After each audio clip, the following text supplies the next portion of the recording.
Hai Sobat GPC, kenalin gue Ana. Nggak pakai bel ya. BTW, gue di sini mau ceritain pengalaman gue waktu kemah lereng selatan Gunung Merapi di Yogyakarta.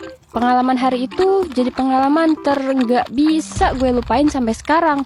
Kejadian itu gue alamin pas kemah kenaikan kelas. Waktu itu, regu gue terdiri dari 5 orang. Ada gue sebagai pinda atau ketua regu, Dista sebagai wapinsa atau wakil ketua, dan 3 anggota lainnya, yaitu Nabila, Nada, dan Elsa.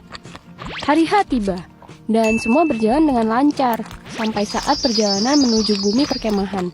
Pas baru sampai, hawanya semriwing banget. Anginnya bikin bulu kuduk gue bergoyang. Padahal kita datangnya siang tuh, jam 11-an. Setelah sampai, kita langsung pembagian tenda dan rundown acara. Kita dibagiin ID card sebagai tanda peserta dan langsung mendirikan tenda, bikin pagar, dan bikin dapur seadanya, yang cuma diikat di beberapa pohon gede gitu. Gue pun bikin tali melintang antar ranting pohon buat jemur baju nantinya. Kegiatan siang itu berjalan dengan lancar. Sore harinya, hujan deras mengguyur bumi perkemahan. Dan lumayan bikin kuyup pas kita diriin tenda. Berhubung gue sebagai ketua regu, gue punya tanggung jawab jaga anak orang biar gak sakit dan terlalu capek. Makanya gue siap siaga hujan-hujanan ngatur tenda yang bocor di mana-mana. Gue juga sigap ngatur aliran biar air gak masuk ke dalam tenda.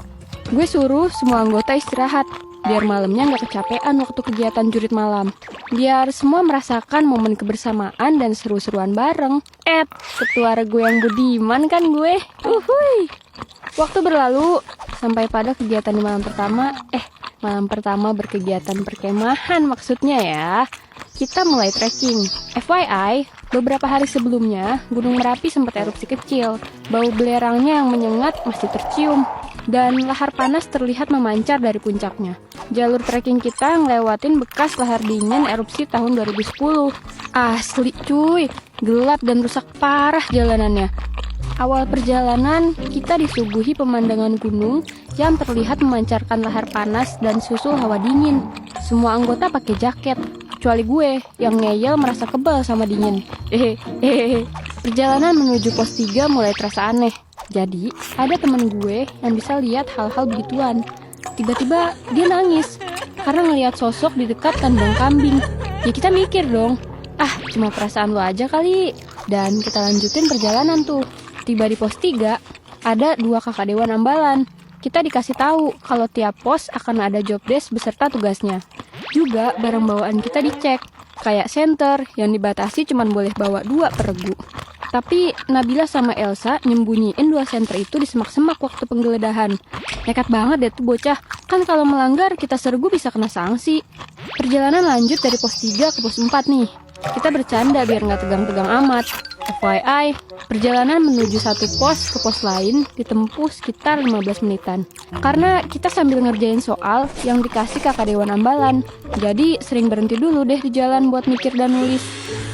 Suasana makin mencekam ketika kita sampai di pos 4. Kakak dewan ambalan ngasih wejangan. Selalu hitung anggota kalian. Kalau ganjil, cari sampai ketemu. Tapi kalau lebih, hitung kakinya. Siapa tahu ada yang ikut rombongan kalian. Ngerti? Berhitung, mulai. Terus kita berhitung di situ. 1, 2, 3, 4, 5. Lapor. Regu 4 terdiri dari 5 orang. Lengkap dan tidak ada yang izin. Terima kasih. Anjoy. Anak pramuka bacuy. Kita lanjut ke pos 5. Pos terakhir dalam perjalanan trekking ini. Salah satu anggota, yaitu Nada, dia sakit. Badannya kedinginan dan mukanya pucat. Akhirnya, dia harus ditangani PMR dan dipindah ke posko peristirahatan. Jumlah anggota kita tinggal 4 orang. Di perjalanan, gue mulai melanggar beberapa larangan. Kayak nggak boleh ngomong kasar, harus jaga ID card yang dikalungin, dan gak boleh mainin senter ke sembarang arah. Di perjalanan, kerasa banget capeknya. Pikiran udah buntu, udah gak fokus juga. Dan tercetuslah keluhan dengan kata-kata mutiara dari mulut gue. Dan anggota gue juga. Kayak, shibai seki ga. Anjay. Bangke, dingin banget cuy. Anjir lah, capek banget. Jauh banget sih babi. Gue juga mainin senter ke kanan kiri hutan, ke atas langit. Terus gue sorotin ke regu depan yang jaraknya gak begitu jauh. Tiba-tiba 3 regu yang di depan kita teriak, "Woi, lari! Ada setan!"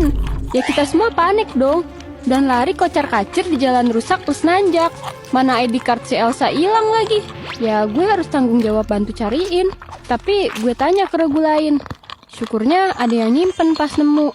Nah, jadi kata regu lain, pas kita ngelewatin jembatan besar, ada yang lihat sosok cowok berdiri gitu. Dan lo tahu, ternyata sosok itu adalah pembina kita yang nyamperin karena waktunya udah ngelebihin jam yang udah ditentuin. Dan kita digiring ke posko peristirahatan. Pas istirahat, gue ngerasa dingin banget. Badan gemeter, muka pucat, dan gue ngedenger suara cewek nangis deket banget sama gue. Terus gue refleks bilang, diem! Shh, diem! Suara itu semakin jelas dan deket banget di telinga gue. Akhirnya gue teriak, kalian bisa diem gak sih? Shh. Seketika semua orang diem dan mereka ngeliatin gue dengan tatapan bingung. Yang tadinya rame banget, seketika hening. Gue mulai gak bisa ngerasain tubuh gue sendiri. Semua kerasa kaku. Gue langsung teriak minta tolong ke PMR buat minta obat penambah darah. Gue rasa mungkin anemia gue lagi kumat, makanya agak kurang sadar. Tapi sialnya, gue gak dapet obat karena mereka gak punya stoknya. Dalam keadaan setengah sadar itu, gue ngeliat ada sosok gadis cantik berbaju putih berdiri di barisan kita. Dan pada saat itu, gue kehilangan kendali dan gak sadarkan diri. Kata temen gue sih, gue jatuhin badan ke tanah dan tiba-tiba gue kejang dengan mata melotot. Ternyata gue kena hipotermia, sekaligus kesurupan. Gue gak sadar selama berjam-jam. Temen-temen bilang, pas gue kesurupan, suara gue jadi suara anak kecil yang marah-marah karena gue mainin senter sembarangan. Mereka coba sadarin gue. Ternyata kata kakak Dewan Ambalan, gue diganggu menunggu pohon yang gue pakai buat jemur tanpa izin. Sosok anak kecil itu marah karena gue melanggar pantangan di sana. Setelah sadar, tubuh gue lemes banget dan gak bisa gerak. Kepala pusing, muka masih pucat. Gue akhirnya dipulangkan lebih awal dari kegiatan kemah. Sejak kejadian itu, gue gak berani lagi melanggar peraturan yang udah ditentukan. Pasti tiap peraturan ada tujuannya kan. Apalagi ini di tempat yang bisa dibilang sakral, kayak kawasan Merapi. Gue juga mulai belajar untuk selalu menghormati dan menjaga sikap dimanapun gue berada. Terutama di tempat-tempat yang gak semestinya. Jadi nih guys, buat teman-teman semua yang mau berkunjung ke tempat asing manapun yang belum kalian tahu, jaga sopan santun ya, terutama omongan kalian. Kita nggak tahu di sana ada penghuni atau enggak. Semoga kalian selalu aman dimanapun kalian berada. Sampai di sini dulu cerita gue. Sampai ketemu di video berikutnya. Bye-bye.